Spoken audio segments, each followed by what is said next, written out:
पातालखंड शत्रुघ्न आदि का घोड़े सहित आरण्यक मुनि के आश्रम पर जाना, मुनि की आत्मकथा में रामायण का वर्णन और अयोध्या में जाकर उनका श्री रघुनाथ जी के स्वरूप में मिल जाना।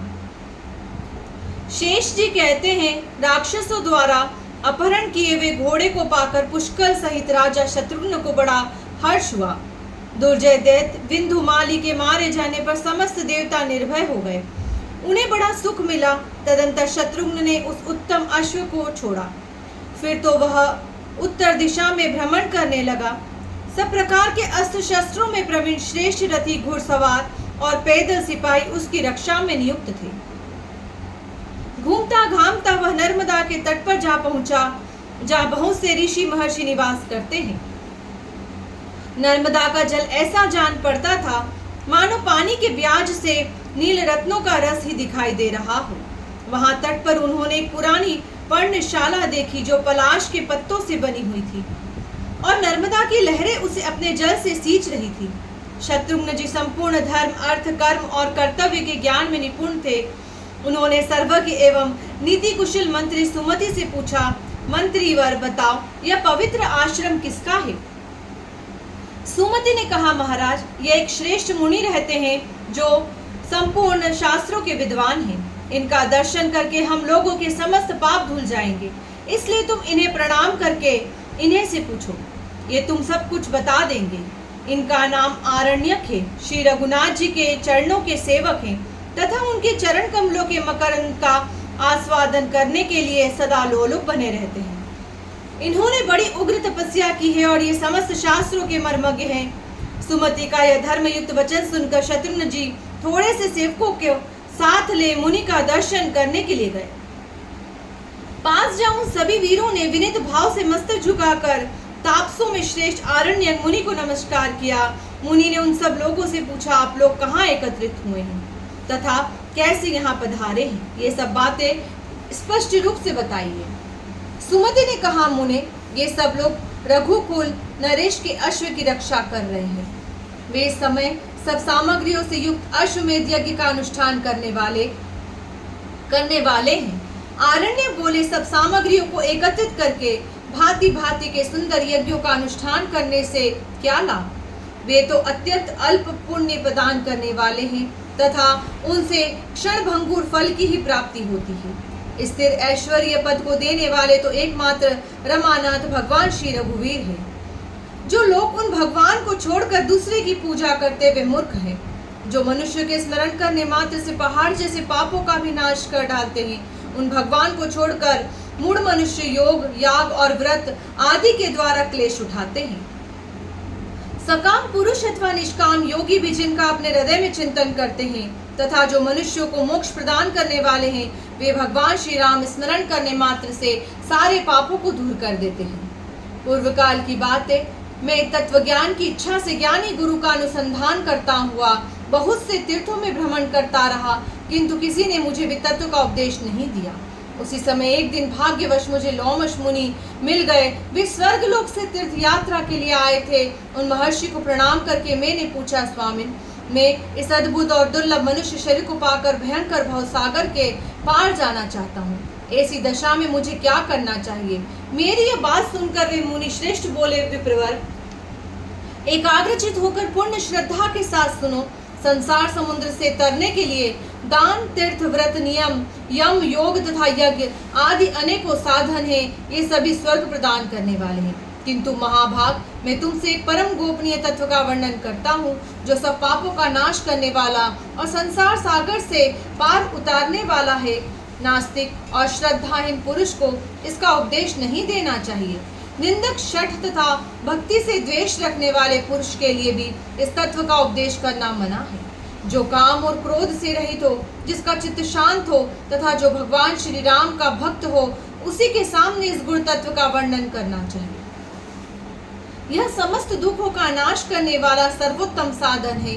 श्री राम से बड़ा कोई देवता नहीं, श्री राम से बढ़कर कोई व्रत नहीं, श्री राम से बड़ा कोई योग नहीं तथा श्री राम से बढ़कर कोई यज्ञ नहीं है। श्री राम का स्मरण, जप और पूजन करके मनुष्य परम पद को प्राप्त होता है। उसे इस लोक और परलोक की उत्तम स्मृति मिलती है। श्री रघुनाथ जी संपूर्ण कामनाओं और फलों के दाता हैं। मन के द्वारा स्मरण और ध्यान करने पर वे अपनी उत्तम भक्ति प्रदान करते हैं, जो संसार समुद्र से तारने वाली है। चांडाल भी श्री राम का स्मरण करके परम गति को प्राप्त कर लेता है, फिर तुम्हारे जैसे वेद शास्त्र परायण पुरुषों के लिए तो क्या ही कहना है। यह संपूर्ण वेद और शास्त्रों का रहस्य है, जिसे मैंने तुम पर प्रकट कर दिया। अब जैसा तुम्हारा विचार हो वैसा ही करो। एक ही देवता है श्री राम, एक ही व्रत है उनका पूजन, एक ही मंत्र है उनका नाम तथा एक ही शास्त्र है उनकी स्तुति। अतः तुम सब प्रकार से परम मनोहर श्री रामचंद्र जी का भजन करो, इससे तुम्हारे लिए यह महान संसार सागर गाय के खूर के समान तुच्छ हो जाएगा। महर्षि लोमश का वचन सुनकर मैंने पुनः प्रश्न किया, मुनिवर, मनुष्य को भगवान श्री राम का ध्यान और पूजन कैसे करना चाहिए? यह सुनकर उन्होंने स्वयं श्री राम का ध्यान करते हुए मुझे सब बातें बताई। साधक को इस प्रकार ध्यान करना चाहिए। रमणीय अयोध्या नगरी परम चित्र विचित्र मंडपों से शोभा पा रही है। उसके भीतर एक कल्प वृक्ष है, जिसके मूल भाग में परम मनोहर सिंहासन विराजमान है। वह सिंहासन बहुमूल्य मरकत मणि, सुवर्ण तथा नीलमणि आदि से सुशोभित है और अपनी कांति से गहन अंधकार का नाश कर रहा है। वह सब प्रकार की मनोभिलाषी स्मृतियों को देने वाला है। उसके ऊपर भक्तों का मन मोहने वाले श्री रघुनाथ जी बैठे हुए हैं। उनका दिव्य विग्रह दुर्वा दल के समान श्याम है, जो देवराजेंद्र के द्वारा पूजित होता है। भगवान का सुंदर मुख अपनी शोभा से राका के पूर्ण चंद्र की कमनीय कांति को भी तिरस्कृत कर रहा है। उनको तेजस्वी ललाट अष्टमी के अर्धचंद्र की सुषमा धारण करता है। मस्तक पर काले काले घुंघराले केश शोभा पा रहे हैं। मुकुट की मणियों से उनका मुखमंडल उद्भासित हो रहा है। कानों में पहने हुए मकराकार कुंडल अपने सौंदर्य से भगवान की शोभा बढ़ा रहे हैं। मूंगे के समान सुंदर कांति धारण करने वाले लाल लाल ओठ बड़े मनोहर जान पड़ते हैं। चंद्रमा की किरणों से होड़ लगाने वाली दंत पंक्तियों तथा जपा पुष्प के समान रंग वाली जीवा के कारण उनके श्रीमुख का सौंदर्य और भी बढ़ गया है। शंख के आकार वाला कमनीय कंठ, जिसमें ऋक आदि चारों वेद तथा संपूर्ण शास्त्र निवास करते हैं, उनके श्री विग्रह को सुशोभित कर रहा है। श्री रघुनाथ जी सिंह के समान ऊंचे और मांसल कंधे वाले हैं। वे केयूर एवं कड़ों से विभूषित विशाल भुजाएं धारण किए हुए हैं। उनकी दोनों बाहें अंगूठी में जड़े हुए हीरे की शोभा से दैदीप्यमान और घुटनों तक लंबी है। विस्तृत वक्षस्थल लक्ष्मी के निवास से शोभा पा रहा है। श्रीवत्स आदि चिन्हों से अंकित होने के कारण भगवान अत्यंत मनोहर जान पड़ते हैं। महान उदर, गहरी नाभि तथा सुंदर कटिभाग उनकी शोभा बढ़ाते हैं। रत्नों की बनी हुई करधनी के कारण श्रीअंगों की सुषमा बहुत बढ़ गई है। निर्मल उरु और सुंदर घुटने भी सौंदर्य वृद्धि में सहायक हो रहे हैं। भगवान के चरण, जिनका योगी लोग ध्यान करते हैं, बड़े कोमल हैं। उनकी तलवे में वज्र अंकुश और यव आदि की उत्तम रेखाएं हैं। उन युगल चरणों से श्री रघुनाथ जी के विग्रह की बड़ी शोभा हो रही है। इस प्रकार ध्यान और स्मरण करके तुम संसार सागर से तर जाओगे। जो मनुष्य प्रतिदिन चंदन आदि सामग्रियों से इच्छा अनुसार श्री रामचंद्र जी का पूजन करता है, उसे इहलोक और परलोक की उत्तम स्मृति प्राप्त होती है। तुमने श्री राम के ध्यान का प्रकार पूछा था, सो मैंने तुम्हें बता दिया। इसके अनुसार ध्यान करके भव सागर के पार हो जाओ।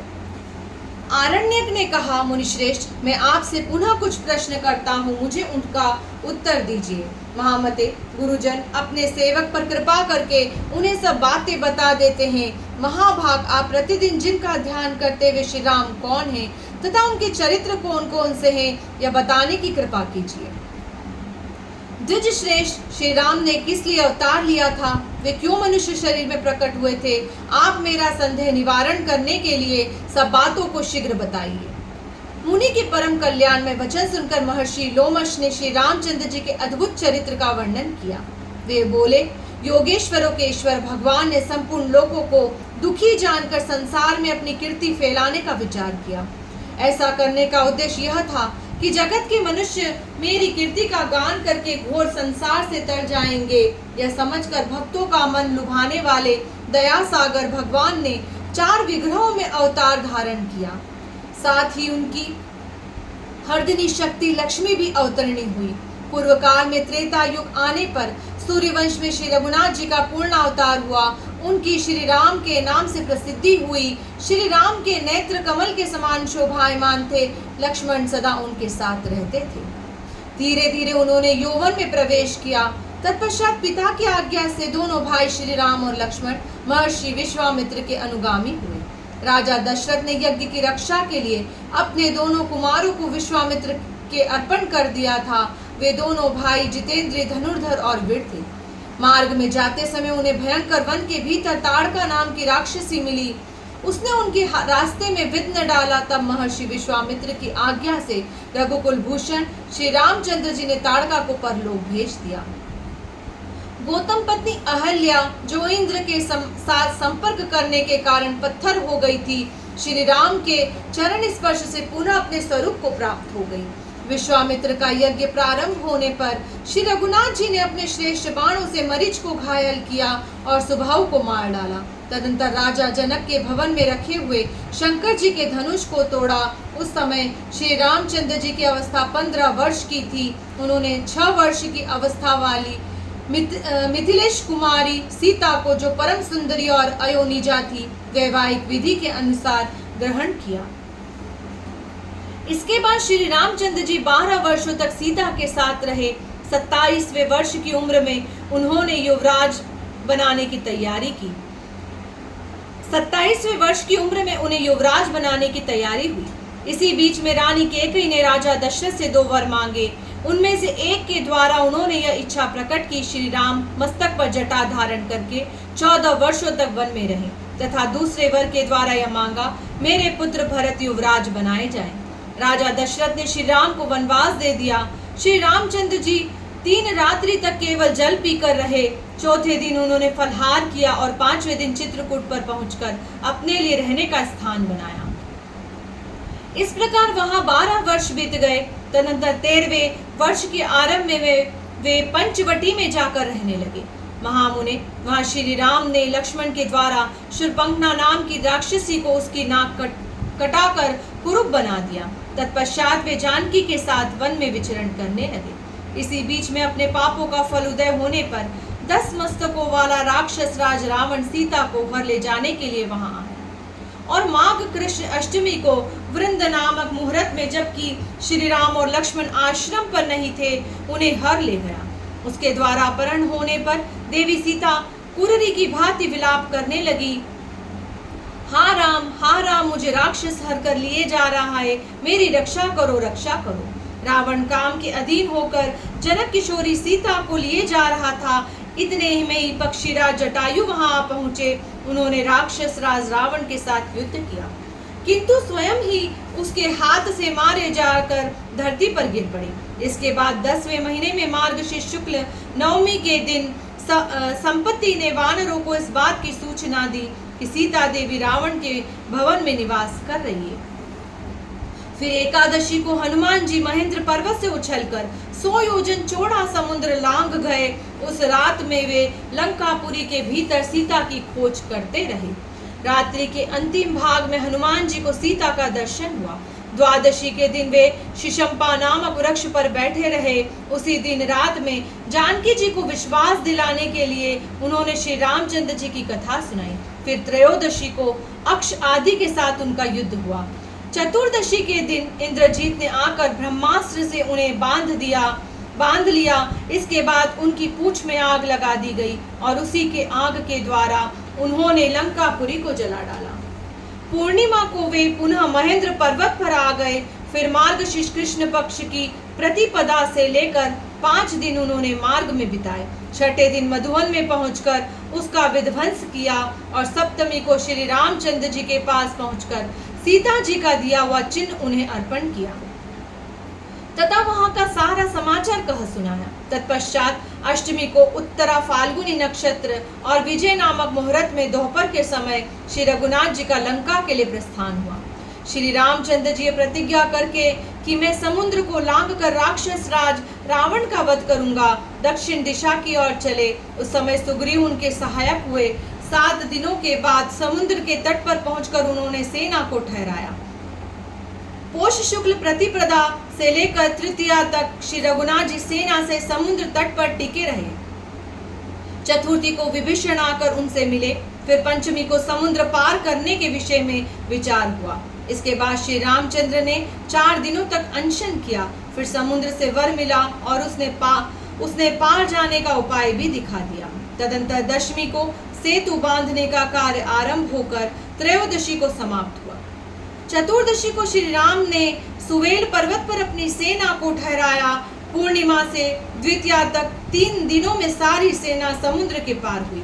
समुद्र पार करके लक्ष्मण सहित श्री राम ने वानर राज की सेना साथ ले सीता के लिए लंकापुरी को 4 ओर से घेर लिया।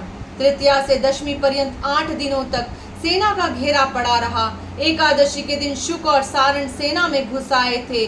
पोष कृष्ण द्वादशी को शार्दुल के द्वारा वानर सेना की गणना हुई। साथ ही उसने प्रधान वानरों की शक्तियां भी वर्णन किया। शत्रु सेना की संख्या जानकर रावण ने त्रयोदशी से अमावस्या पर्यंत 3 दिनों तक लंकापुरी में अपने सैनिकों को युद्ध के लिए उत्साहित किया। माघ शुक्ल प्रतिपदा को अंगद दूत बनकर रावण के दरबार में गए। उधर रावण ने माया के द्वारा सीता को उनके पति के कटे हुए मस्तक आदि का दर्शन कराया। माघ की द्वितीया से लेकर अष्टमी पर्यंत 7 दिनों तक राक्षस और वानरों में घमासान युद्ध होता रहा। माघ शुक्ल नवमी को रात्रि के समय इंद्रजीत ने युद्ध में श्री राम और लक्ष्मण को नागपाश से बांध लिया। इससे प्रधान वानर जब सब ओर से व्याकुल और उत्साहहीन हो गए तो दशमी को नागपाश का नाश करने के लिए वायुदेव ने श्री रामचंद्र जी के कान में गरुड़ के मंत्र का जप और उनके स्वरूप का ध्यान बता दिया। ऐसा करने से एकादशी को गरुड़ जी का आगमन हुआ। फिर द्वादशी को श्री रामचंद्र जी के हाथ से धूम्राक्ष का वध हुआ। त्रयोदशी को भी उन्हीं के द्वारा कंपन नाम का राक्षस युद्ध में मारा गया। माघ शुक्ल चतुर्दशी से कृष्ण पक्ष की प्रतिपदा तक 3 दिन में नील के द्वारा प्रहस्त का वध हुआ। माघ कृष्ण द्वितीया से चतुर्थी पर्यंत 3 दिनों तक तुमुल युद्ध करके श्री राम ने रावण को रणभूमि से भगा दिया। पंचमी से अष्टमी तक 4 दिनों में रावण ने कुंभकर्ण को जगाया और जागने पर उसने आहार ग्रहण किया। फिर नवमी से चतुर्दशी पर्यंत 6 दिनों तक युद्ध करके श्री राम ने कुंभकर्ण का वध किया। उसने बहुत से वानरों को भक्षण कर लिया था। अमावस्या के दिन कुंभकर्ण की मृत्यु के शोक से रावण ने युद्ध को बंद रखा। उसने अपनी सेना पीछे हटा ली। फाल्गुन शुक्ल प्रतिपदा से चतुर्थी तक 4 दिनों के भीतर 20 तंतु आदि 5 राक्षस मारे गए। पंचमी से सप्तमी तक के युद्ध में अतिकायक का वध हुआ। अष्टमी से द्वादशी तक 5 दिनों में निकुंभ और कुंभ मौत के घाट उतारे गए। उसके बाद 3 दिनों में मकराक्ष का वध हुआ। फाल्गुन कृष्ण द्वितीया के दिन इंद्रजीत ने लक्ष्मण पर विजय पाई। फिर तृतीया से सप्तमी तक 5 दिन लक्ष्मण के लिए दवा आदि के प्रबंध में व्यग्र रहने के कारण श्री राम ने युद्ध को बंद रखा। तदंतर त्रयोदशी पर्यंत 5 दिनों तक युद्ध करके लक्ष्मण ने विख्यात बलशाली इंद्रजीत को युद्ध में मार डाला। चतुर्दशी को दशग्रीव रावण ने यज्ञ की दीक्षा ली और युद्ध को स्थगित रखा। फिर अमावस्या के दिन वह युद्ध के लिए प्रस्थित हुआ। चैत्र शुक्ल प्रतिपदा से लेकर पंचमी तक रावण युद्ध करता रहा। उसमें 5 दिनों के भीतर बहुत से राक्षसों का विनाश हुआ। षष्ठी से अष्टमी तक महापार्श्व आदि राक्षस मारे गए। चैत्र शुक्ल नवमी के दिन लक्ष्मण जी को शक्ति लगी। तब श्री राम ने क्रोध में भरकर दशशीष को मार भगाया। फिर अंजना नंदन हनुमान जी लक्ष्मण की चिकित्सा के लिए द्रोण पर्वत उठा लाए। दशमी के दिन श्री रामचंद्र जी ने भयंकर युद्ध किया जिसमें असंख्य राक्षसों का संहार हुआ। एकादशी के दिन इंद्र के भेजे हुए मातली नामक सारथी श्री रामचंद्र जी के लिए रथ ले आए और उसे युद्ध क्षेत्र में भक्ति पूर्वक उन्होंने श्री रघुनाथ जी को अर्पण किया। तदंतर श्री रामचंद्र जी चैत्र शुक्ल द्वादशी से कृष्ण पक्ष की चतुर्दशी तक 18 दिन रोष पूर्वक युद्ध करते रहे। अंततो गत्वा उस द्वैरथ युद्ध में राम ने रावण का वध किया। उस तुमुल संग्राम में श्री रघुनाथ जी ने ही विजय प्राप्त की। माघ शुक्ल द्वितीया से लेकर चैत्र कृष्ण चतुर्दशी तक 87 दिन होते हैं। इनके भीतर केवल 15 दिन युद्ध बंद रहा, शेष 72 दिनों तक संग्राम चलता रहा। रावण आदि राक्षसों का दाह संस्कार अमावस्या के दिन हुआ। वैशाख शुक्ल प्रतिपदा को श्री रामचंद्र जी युद्ध भूमि में ही ठहरे रहे। द्वितीया को लंका के राज्य पर विभीषण का अभिषेक किया गया। तृतीया को सीता जी की अग्नि परीक्षा हुई और देवताओं से वर मिला। इस प्रकार लक्ष्मण के बड़े भाई श्री राम ने लंकापति रावण को थोड़े ही दिनों में मारकर परम पवित्र जनक किशोरी सीता को ग्रहण किया। जिन्हें राक्षस ने बहुत कष्ट पहुंचाया था, जानकी जी को पाकर श्री रामचंद्र जी को बड़ी प्रसन्नता हुई और वे लंका से लौटे। वैशाख शुक्ल चतुर्दशी को पुष्पक विमान पर आरूढ़ होकर वे आकाश मार्ग से पुनः अयोध्यापुरी की ओर चले। वैशाख शुक्ल पंचमी को भगवान श्री राम अपने दल बल के साथ भरद्वाज मुनि आश्रम पर आए और 14वां वर्ष पूर्ण होने पर षष्ठी को नंदीग्राम में जाकर भरत से मिले। फिर सप्तमी को अयोध्यापुरी में श्री रघुनाथ जी का राज्याभिषेक हुआ। मिथिलेश कुमारी सीता को अधिक दिनों तक राम से अलग होकर रावण के यहाँ रहना पड़ा था। 42वें वर्ष की उम्र में श्री रामचंद्र जी ने राज्य ग्रहण किया। उस समय सीता की अवस्था 33 वर्ष की थी। रावण का संहार करने वाले भगवान श्री राम 14 वर्षों के बाद पुनः अपनी पूरी अयोध्या में प्रविष्ट होकर बड़े प्रसन्न हुए। तत्पश्चात वे भाइयों के साथ राज्य कार्य देखने लगे। श्री रघुनाथ जी के राज्य करते समय ही अगस्त जी, जो एक अच्छे वक्ता है तथा जिनकी उत्पत्ति कुंभ से हुई है, उनके पास पधारेंगे। उनके कहने से श्री रघुनाथ जी अश्वमेध यज्ञ का अनुष्ठान करेंगे। सुव्रत भगवान का यह यज्ञ संबंधी अश्व तुम्हारे आश्रम पर आवेगा तथा उसकी रक्षा करने वाले योद्धा भी बड़े हर्ष के साथ तुम्हारे आश्रम पर पधारेंगे। उनके सामने तुम श्री रामचंद्र जी की मनोहर कथा सुनाओगे तथा उन्हीं लोगों के साथ अयोध्यापुरी को भी जाओगे। द्विज श्रेष्ठ, अयोध्या में कमल नयन श्री राम का दर्शन करके तुम तत्काल ही संसार सागर से पार हो जाओगे। मुनि श्रेष्ठ लोमश सर्वज्ञ है, उन्होंने मुझसे उपयुक्त बातें कहकर पूछा, आरण्यक, तुम्हें अपने कल्याण के लिए और क्या पूछना है? तब मैंने उनसे कहा, महर्षि, आपकी कृपा से मुझे भगवान श्री राम के अद्भुत चरित्र का पूर्ण ज्ञान हो गया। अब आप ही के प्रसाद से मैं उनके चरण कमलों को भी प्राप्त करूंगा। ऐसा कहकर मैंने मुनीश्वर को प्रणाम किया। तत्पश्चात वे चले गए।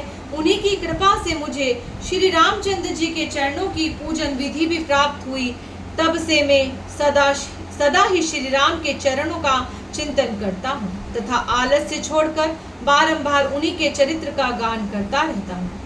उनके गुणों का गान मेरे चित्त को लुभाए रहता है। मैं उसके द्वारा दूसरे लोगों को भी पवित्र किया करता हूँ तथा मुनि के वचनों का बारंबार स्मरण करके भगवत दर्शन की उत्कंठा से पुलकित हो उठता हूँ। इस पृथ्वी पर मैं धन्य हूँ, कृतकृत्य हूँ और परम सौभाग्यशाली हूँ, क्योंकि मेरे हृदय में श्री रामचंद्र जी के चरण कमलों को देखने की जो अभिलाषा है वह निश्चय ही पूर्ण होगी। अतः सब प्रकार से परम मनोहर श्री रामचंद्र जी का ही भजन करना चाहिए। संसार समुद्र के पार जाने की इच्छा से सब लोगों को श्री रघुनाथ जी की ही वंदना करनी चाहिए। अच्छा, अब तुम लोग बताओ, किस लिए यहाँ आए हो? कौन धर्मात्मा राजा अश्वमेध नामक महान यज्ञ का अनुष्ठान कर रहा है?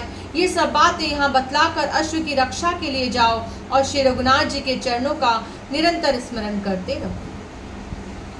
आरण्य मुनि के ये वचन सुनकर सब लोगों को बड़ा विस्मय हुआ। वे श्री रघुनाथ जी का स्मरण करते हुए उनसे बोले, महर्षिवर, इस समय आपका दर्शन पाकर हम सब लोग पवित्र हो गए, क्योंकि आप श्री रामचंद्र जी की कथा सुनाकर यहाँ सब लोगों को पवित्र करते रहते हैं। आपने हम लोगों से कुछ पूछा है, वह सब हम बता रहे हैं। आप हमारे यथार्थ वचन को श्रवण करें। महर्षि अगस्त जी के कहने से भगवान श्री राम ही सब सामग्री एकत्रित करके अश्वमेध यज्ञ का अनुष्ठान कर रहे हैं। उन्हीं का यज्ञ संबंधी अश्व यहाँ आया है और उसी की रक्षा करते हेतु हम सब लोग भी अश्व के साथ ही आपके आश्रम पर आ पहुँचे हैं। महामते, यही हमारा वृतांत है। आप इसे हृदय गमन हृदय गम करे।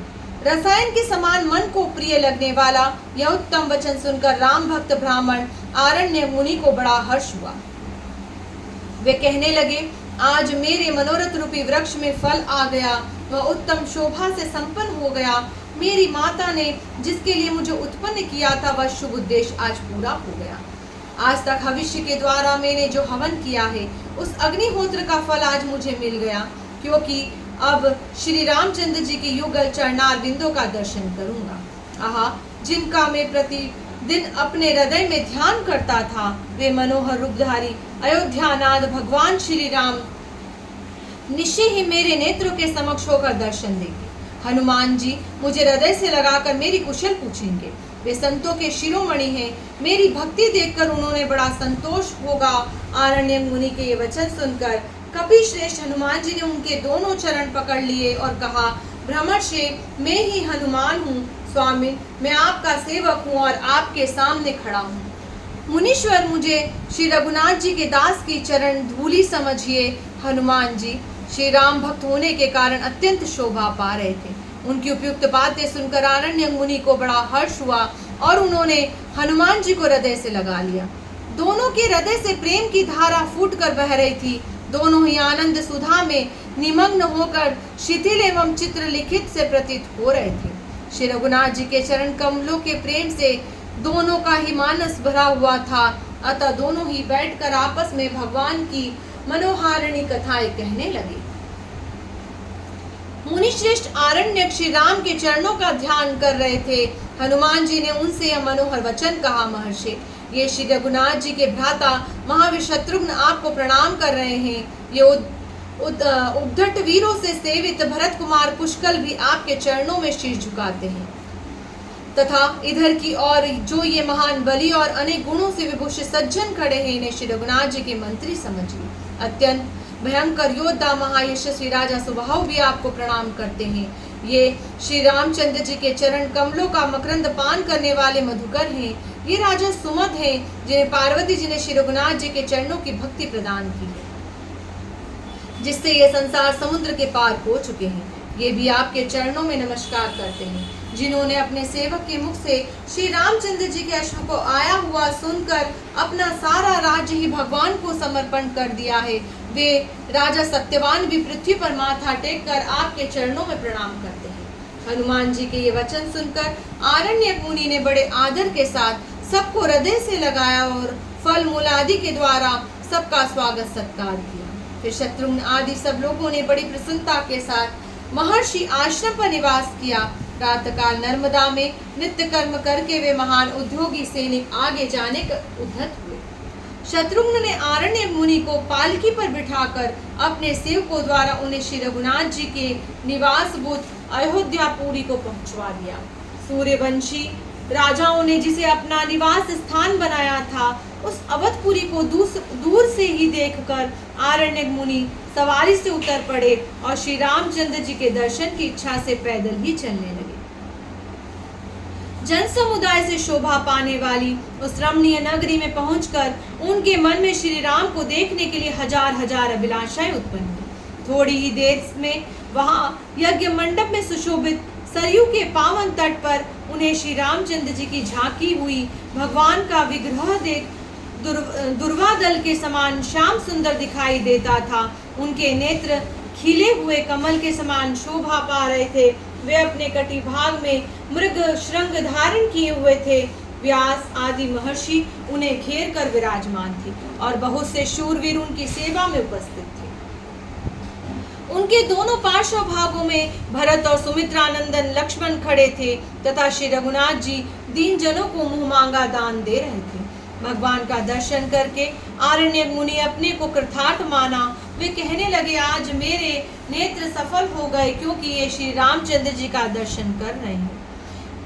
मैंने जो संपूर्ण शास्त्रों का ज्ञान प्राप्त किया था वह आज सार्थक हो गया, क्योंकि श्री रामचंद्र जी की महिमा को जानकर इस समय में अयोध्यापुरी में आ पहुंचा हूँ।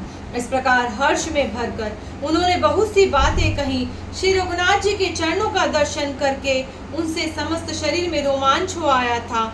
इस अवस्था में वे रमानाथ भगवान श्री राम के समीप गए। जो दूसरों के लिए अगम्य हैं तथा विचार परायण योगेश्वरों से भी जो बहुत दूर हैं, भगवान के निकट पहुंचकर वे बोल उठे, आहा, आज मैं धन्य हो गया, क्योंकि श्री रघुनाथ जी के चरण मेरे नेत्रों के समक्ष विराजमान हैं। अब मैं श्री रामचंद्र जी को देखकर इनसे वार्तालाप करके अपनी वाणी को पवित्र बनाऊंगा। श्री रामचंद्र जी भी अपने तेज से जाज्वल्यमान तपोमूर्ति विप्रवर आरण्यक मुनि को आया देख उनके स्वागत के लिए उठकर खड़े हो गए। वे बड़ी देर तक उनके चरणों में मस्तक झुकाए रहे। देवता और असुर अपनी मुकुट मणियों से जिनके युगल चरणों की आरती उतारते हैं, वे ही प्रभु श्री रघुनाथ जी मुनि के पैरों में पड़कर कहने लगे, ब्राह्मण देवता, आज आपने मेरे शरीर को पवित्र कर दिया।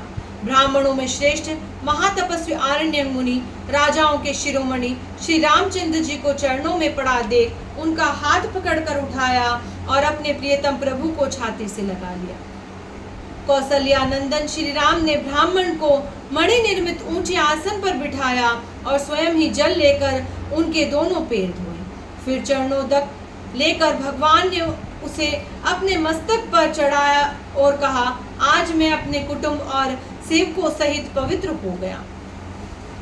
तत्पश्चात देवादिदेवों से सेवित श्री रघुनाथ जी ने मुनि के ललाट में चंदन लगाया और उन्हें दूध देने वाली गोदान की। फिर मनोहर वचनों में कहा, स्वामी, मैं अश्वमेध यज्ञ कर रहा हूँ, आपके चरण यहाँ आ गए हैं, इससे अब यह यज्ञ पूर्ण हो जाएगा। मेरे अश्वमेध यज्ञ को अपने चरणों से पवित्र कर दिया। राजाधिराजों से सेवित श्री रघुनाथ जी के ये वचन सुनकर आरण्यक मुनि हंसते हुए मधुर वाणी में कहा, स्वामी, आप ब्राह्मणों के हितैषी और इस पृथ्वी के रक्षक है, अतः यह वचन आप ही के योग्य है। महाराज, वेदों की पारगामी ब्राह्मण आपके ही विग्रह हैं। यदि आप ब्राह्मणों की पूजा आदि कर्तव्य कर्मों का आचरण करेंगे तो अन्य सब राजा भी ब्राह्मणों का आदर करेंगे। शास्त्रों के ज्ञान से रहित मूढ़ मनुष्य भी यदि आपके नाम का स्मरण करता है तो वह संपूर्ण पापों के महासागर को पार करके परम पद को प्राप्त होता है। सभी वेदों और इतिहासों का यह स्पष्ट सिद्धांत है कि राम नाम को जो स्मरण किया जाता है वह पापों से उद्धार करने वाला है। श्री रघुनाथ जी ब्रह्म हत्या जैसे पाप भी तभी तक गर्जना करते हैं जब तक आपके नामों का स्मरण से स्पष्ट रूप से उच्चारण नहीं किया जाता। महाराज, आपके नामों की गर्जना सुनकर महापातक रूप गजराज कहीं छिपने के लिए स्थान ढूंढते हुए भाग खड़े होते हैं। श्री राम, आपकी कथा सुनकर सब लोग पवित्र हो जाएंगे। पूर्व काल में जबकि सतयुग चल रहा था, मैंने गंगा तीर पर निवास करने वाले पुराण वेता ऋषियों के मुख से यह बात सुनी थी।